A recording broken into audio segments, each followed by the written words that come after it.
Sir బొమ్మ చూసారా మీరు? రంకు నేర్చినమ్మ బొంకు నేర్చదా అని పాత సామెతే. అంటే ఇప్పుడు ఎవరు బొంకుతున్నట్టు? ప్రపంచమంతా చూసినప్పటికి కూడా ఆయన వల్ల బుకాయిస్తున్నాడు.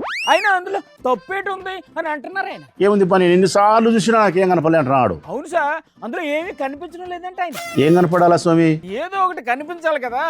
నడుము మీద చెయ్యేసి వీణ మీటిన తర్వాత ఇంకా అశ్లీలత లేదా? అంటే వీణ మీటంగానే అది అశ్లీలత అయిపోతుందా? అందరితో ఆగలే. ఆ, ఏం చేశాడు? నేను తగ్గేదేలే అంటున్నాడు పుష్ప డైలాగు. అవును మరి, ఆయన అస్సలు తగ్గరు. ఏంటికి తగ్గవయ్యా నువ్వు? ఇందులో అయినా సరే సార్ తగ్గనే తగ్గరు. నువ్వు తగ్గకూడదు అనుకుంటే మందులో మాత్రలో వేసుకొని యుద్ధం చేయి. యుద్ధమా? ఎవరితో? మాతో. ఇప్పుడు మందులు మాత్రం లేకుంటే చేయలేడా? మందులు వేసుకోకపోతే యుద్ధం చేయలేవు. సార్ మీరేదో డబల్ మీనింగ్ తో మాట్లాడుతున్నట్టు అనిపిస్తుంది సార్ నాకు. అసలు ఇప్పుడు యుద్ధం ఎవరితో చేయమంటున్నారు మీరు? వైఎస్ఆర్ కాంగ్రెస్ పార్టీతో. అర్థమైందా? అర్థం ఏంటి అదిలే.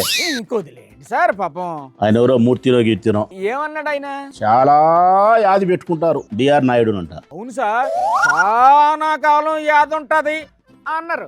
అయితే నాయనా మూర్తి, ఏ క్షణాన ఏ మాట అన్యావో ఆ దేవదేవుడైన వెంకటేశ్వర పలికించినాడు నిన్నోటితో. చాలా యాది పెట్టుకున్నారు ఇప్పుడు మీ నాయుడును. అయితే ఇదంతా ఆయన వాక్కు మహిమ అంటారు, అంతేనా? ఆయన ఇంకొక ఆయన ఉన్నాడు. ఆయన ఎవరండి? హరివోస్ సాంబా. ఆయన చేశారు సార్ మధ్యలో. ఇట్ట పెట్టి మా సారు ఇక్కడికి వస్తే గంట 2 గంటలు కూడా ఉండడు. నాకు దేవస్థానం గుర్తొస్తాంది. ఏ కొండలు గుర్తొస్తారా సాంబా? సార్ మీరు మరీ డీప్ గా వెళ్ళిపోతున్నారు. అతన్ని తొలగించకపోతే ఈ పనికిమాలిన రోడ్డు పెట్టోడు ఏ అని అంటారు. సార్ సస్పెన్స్ లో పెట్టకుండా ఆ ఖాళీ కూడా పూరించేయండి. అవతల పక్క డాష్. సార్ మీరు ఇలా ఖాళీలు పూరించకుండా సగంలో వదిలేస్తే ఎలా సార్?